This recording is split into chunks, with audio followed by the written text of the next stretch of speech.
ജിഫ്രി കോയ തങ്ങൾ ഇപ്പോൾ മാധ്യമങ്ങളെ കാണുകയാണ്. തത്സമയ ദൃശ്യങ്ങളിലേക്ക്.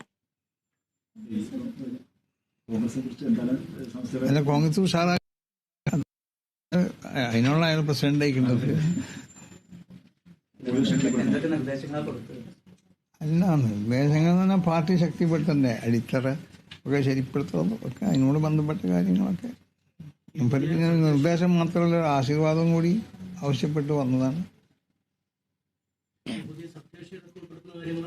അല്ല, അതൊന്നും ഇപ്പൊ നമ്മളോട് ചർച്ച ചെയ്യേണ്ട. അത് മുന്നണി നേതാക്കന്മാരുണ്ടല്ലോ, ഓരോ മുന്നണിയിലും ആ മുന്നണീന്റെ നേതാക്കന്മാരും അതിനോട് ബന്ധപ്പെട്ടവരുള്ള ആ ചർച്ചകളൊക്കെ ചെയ്യേണ്ടത്. ഞാൻ പൊന്നൂക്കിനോടത്ത് പൂച്ചക്ക് എന്താന്ന് ചോദിച്ചാൽ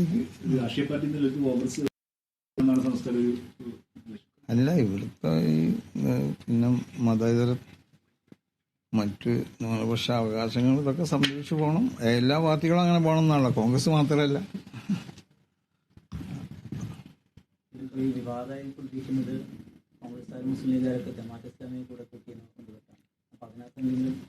അല്ല, അതിപ്പോ ഞാനതിനെ പറ്റി ഒന്നും പറഞ്ഞില്ല. അത് ഓരോരുത്തരും അവരവർക്ക് ജയിക്കാനുള്ള നിലക്കുള്ള ആളുകളൊക്കെ എല്ലാവരും കൂട്ടുമല്ലോ. അത് അവരോടാണ് ചോദിക്കേണ്ടത്, എന്നോടൊപ്പം ചോദിക്കുന്നത്. ഞങ്ങൾ അതല്ല, അത് പിന്നെ അങ്ങനെ അത് നമ്മളിപ്പോ അവരെ ഏത് മുന്നണീന്റെ ഒരു മാനിഫെസ്റ്റോ ഉണ്ടാവും, അതനുസരിച്ച് അവർക്ക് കൂട്ടാൻ പറ്റുന്നതിലൊക്കെ കൂട്ടാലോ. ഇപ്പൊ നമ്മളതിൽ അഭിപ്രായം പറയേണ്ട ആവശ്യമില്ലല്ലോ, അത് നമ്മളെ ഒരു മേഖലയല്ല അത്. നിങ്ങളെന്തിന് മറ്റവരെ ഇവരെ കൂട്ടി ഇപ്പൊ LDF ഏതെങ്കിലും ഒരു പാർട്ടിയെ കൂട്ടി, അവരെന്തിനു നിങ്ങൾ കൂട്ടി നമുക്ക് ചോദിക്കാൻ പറ്റും? ചോദിച്ചാൽ പറയില്ല, നിങ്ങളെന്തിനാ ചോദിക്കാൻ വന്നതെന്ന് പറയില്ല. പിന്നെ UDF ഒരു പാർട്ടിനെ കൂട്ടി, അത് നമുക്ക് അതിലൊന്നും അഭിപ്രായം. സമസ്ത രാഷ്ട്രീയ നിരീക്ഷിക്കുന്ന സംഘടനകളിലേക്ക് ഇത്തരം സംഘടനകളെ രാഷ്ട്രീയത്തിൽ കൊണ്ടുവരുന്നതിന് എങ്ങനെയാണ്? അല്ലാതെ അവരോട് ചോദിക്കണം, ആ കൂട്ടിയവരോട്. നിങ്ങൾ ഇവിടെ കേരളത്തിൽ നല്ല രാഷ്ട്രീയക്കാരായ വലിയ നേതാക്കന്മാരില്ലേ രണ്ട് വിഭാഗത്തും. അപ്പൊ അവരോട് അങ്ങോട്ടും ഇങ്ങോട്ടും ചോദിച്ചാൽ അവരോടാണ് അതിന് ചോദിച്ചിട്ട് മറുപടിയും പിന്നെ ചോദ്യവും മറുപടിയും ഒക്കെ നമ്മളോടല്ല. അതൊന്നും ഇപ്പൊ നമ്മളതിൽ ഇടപെടൂല. അല്ല, ഞങ്ങൾക്ക് ആശയപരമായിട്ടല്ലേ അത്. ഞങ്ങൾ ആശയപരമായിട്ട് അത് ഞങ്ങളെ നിലപാട് നിങ്ങൾക്ക് അറിയാലോ. അത് രാഷ്ട്രീയപരമായിട്ടല്ല, ആശയപരമായിട്ട്. അവര് പറയുന്നത് ഈ മതരാഷ്ട്രവാദമായിരുന്നു പ്രധാനപ്പെട്ട ഒരു വിഷയം ഉണ്ടായിരുന്നു ജമാഅത്ത് ഇസ്ലാമിയുടെ ആരോപണം. അത് പിന്നെ ഉപേക്ഷിച്ചു ജമാഅത്ത് ഇസ്ലാമി എന്നാണ് ചില രാഷ്ട്രീയ നേതാക്കൾ ഉൾപ്പെടെ പറയുന്നത്. അവർക്ക് ഗുഡ് സർട്ടിഫിക്കറ്റ് കൊടുക്കുന്ന സാഹചര്യമുണ്ട്. അതൊക്കെ അവരോട് ചോദിക്കാം. ഇങ്ങനെ ഉപേക്ഷിച്ചു എന്ന് പറഞ്ഞവരോടും പിന്നെ ജമാഅത്ത് ഇസ്ലാമിക്ക് നേതാക്കന്മാരുണ്ടല്ലോ, അവരോട് ചോദിക്കാലോ. വിലയിരുത്തുന്നുണ്ടോ ആ സംഘടന അത്തരം? ഞങ്ങളതിനെ വിലയിരുത്തേണ്ട ആവശ്യം വന്നിട്ടില്ലല്ലോ. ഇതും ഞാൻ പറഞ്ഞില്ലേ, ചോദ്യം ഇത് ഞങ്ങളോടല്ല ചോദിക്കല്ലോ, അവരോട് ചോദിക്കുക. അവരോടാണ് അതിന് മറുപടി. അല്ല, അങ്ങനെയാണെങ്കിൽ അതനുസരിച്ച് നിങ്ങൾ പറഞ്ഞോളി. എന്നോടല്ല ചോദിക്കേണ്ടതെന്ന് അറിയാം. ഇതില് പൊതുസമൂഹം തെറ്റിദ്ധരിക്കും. കാരണം ജമാഅത്ത് ഇസ്ലാമിനൊക്കെ മുസ്ലിം സംഘടനകൾ ഒരു കൈകാലത്തിൽ മാറ്റി നിർത്തിയതായിരുന്നു, കാരണം തീവ്രവാദ അല്ലെങ്കിൽ അത്ര ആരോപണങ്ങൾ വരുന്നതുകൊണ്ട്. പക്ഷെ ഇത് ഒരു ഗുഡ് സർട്ടിഫിക്കറ്റ് കൊടുക്കുന്ന സമയത്ത് പൊതു മുസ്ലിം സമൂഹം അവർക്ക് അല്ല, അതന്നെ. അത് നിങ്ങൾ ഇതിന് ഗുഡ് സർട്ടിഫിക്കറ്റ് കൊടുക്കട്ടെ, ഇനി ബേഡ് സർട്ടിഫിക്കറ്റ് കൊടുക്കട്ടെ, ഏത് സർട്ടിഫിക്കറ്റ് കൊടുത്താലും അതൊക്കെ കൊടുത്തവരോട് അതിനെപ്പറ്റി ചോദിക്കുക, അതിനെ എതിർക്കണവരോടും ചോദിക്കുക. രാഷ്ട്രീയമായുള്ള എതിർപ്പുകളാണപ്പം നടക്കുന്നത് അങ്ങോട്ടും ഇങ്ങോട്ടും, അത് അവരോട് ചോദിക്കുക.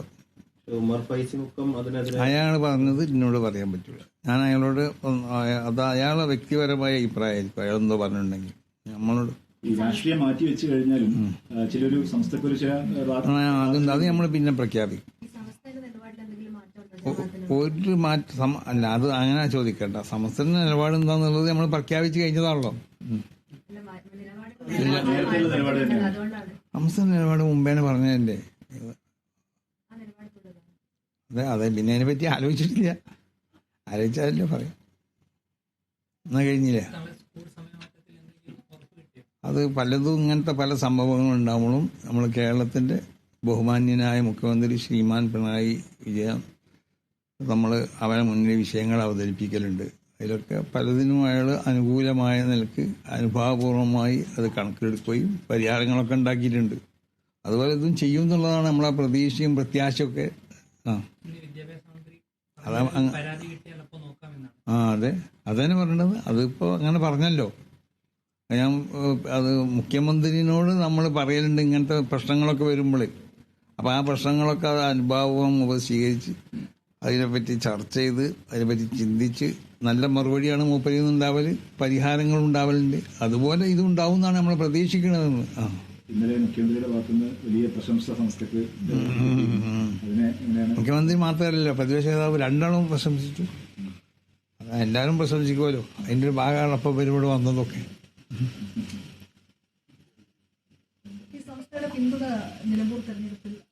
സമസ്ത അങ്ങനെ രാഷ്ട്രീയമായിട്ട് ആർക്കും പിന്തുണ കൊടുക്കാറില്ല.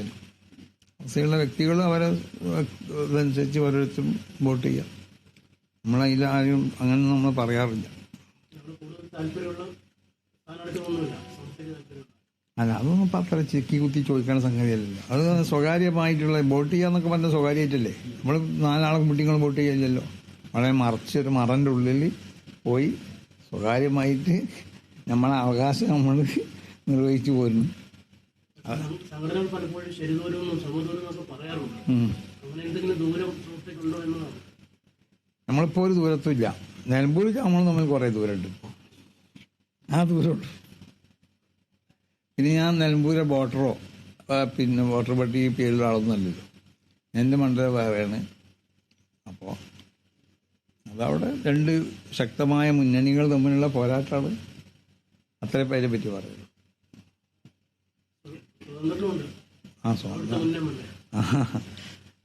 അതിപ്പോൾ അങ്ങനെ ചിത്രത്തിലുണ്ടോ? ചിത്രത്തിലുള്ള 2 മുന്നണി നേതാക്കന്മാരെ പറഞ്ഞില്ലേ. LDF നേതാക്കന്മാരും പറഞ്ഞു, പിന്നെ UDF നേതാക്കന്മാരും പറഞ്ഞത് ശക്തമായ 2 മുന്നണികൾ തമ്മിലുള്ള പോരാട്ടം. അങ്ങനെ അവർ പോരാടട്ടെ, മനസ്സിലായില്ലേ. നന്മ ചെയ്യുന്നവരോടൊക്കെ നമുക്ക് നല്ല നിലക്ക് നിൽക്കണമല്ലോ. എല്ലാവരും നന്മ, നമ്മളെല്ലാവരിൽ നിന്നും പ്രതീക്ഷിക്കുന്നത് നന്മയാണ്. UDF നിന്നും LDF നിന്നൊക്കെ. അത് ഞാൻ ഇന്നലെ തിരുവനന്തപുരത്ത് പറഞ്ഞിട്ടുണ്ട്. എന്നായിക്കോട്ടെ, നീ കഴിഞ്ഞല്ലോ.